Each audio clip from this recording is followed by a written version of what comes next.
यानंतर बातमी कोल्हापूरमधून आहे। कोल्हापूरमध्ये महाविकास आघाडीची निर्धार सभा पार पडते।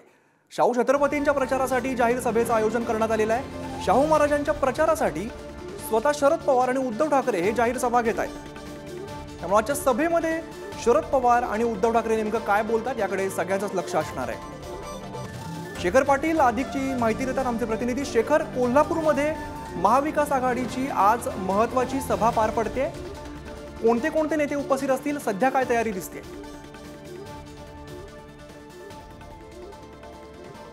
अमित, अगदी बरोबर आहे। आज शाहू छत्रपती महाराज यांच्या प्रचारार्थ महाविकास आघाडीची भव्य अशी सभा जी आहे ती कोल्हापूरमध्ये पार पडते आणि मी त्याच सभास्थळी उभा आहे।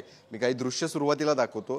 कोल्हापुरातल्या गांधी मैदानावरती मी सध्या उभा आहे आणि याच मैदानावरती भव्य अशी निर्धार सभा होणार आहे। आपण हे मोठं व्यासपीठ देखील पाहू शकता। या सभेला शरद पवार जे आहेत ते मुख्य उपस्थिती लावणार आहेत, तर उद्धव ठाकरे देखील असणार आहेत। या दोन प्रमुख नेत्यांची उपस्थिती या निर्धार सभेला असणार आहे। शिवाय अनेक महत्त्वाचे नेते देखील महाविकास आघाडी असू दे किंवा इंडिया आघाडी असू दे, या सगळ्या आघाडीचे नेते जे आहेत ते या सभेला खरं तर उपस्थिती लावणार आहेत। त्या सभेची जय्यत तयारी देखील जी आहे ती करण्यात आलेली आहे। आपण जर माझ्या बाजूला उजव्या बाजूला बघितलं तर भव्य असे होर्डिंग देखील लावण्यात आलेले आहे आणि त्या ठिकाणी आता न्याय होणार अशा पद्धतीचं खरं तर बॅनर जे आहे ते इतर झळकताना पाहायला मिळते।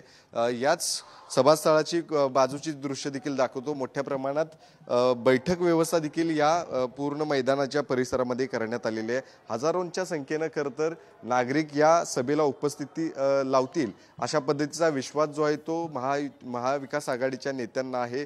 सतेज पाटील यांनी देखील गेल्या 2 दिवसांपासून या सभास्थळाची पाहणी करून नेटकं नियोजन जे आहे ते केल्याची माहिती दिली होती आणि आपण बघू शकता या भव्य दिव्य अशा पद्धतीने ही सभा करण्याचा मानस जो आहे तो महाविकास आघाडीच्या नेत्यांचा आहे। तशा पद्धतीचं नियोजन देखील मोठं नियोजन खरं तर या सभेचं या गांधी मैदानात होताना पाहायला मिळते। आज सायंकाळी 7 वाजता खरं तर ही सभा या ठिकाणी सुरू होईल अशी शक्यता आहे, कारण सभेची वेळ जी आहे ती 6 वाजताची आहे। मात्र उद्धव ठाकरे जे आहे ते इचलकरंजी या ठिकाणी सभा घेऊन नंतर या सभेला उपस्थिती लावणार आहे। त्यामुळे नक्कीच मोठ्या संख्येनं नागरिक जे आहेत ते शाहू छत्रपती महाराजांच्या या सभेला उपस्थिती लावतील आणि या सभेला खरं तर तयारी सुद्धा तिकडे बघायला मिळते। धन्यवाद शेखर या सगळ्या माहितीसाठी।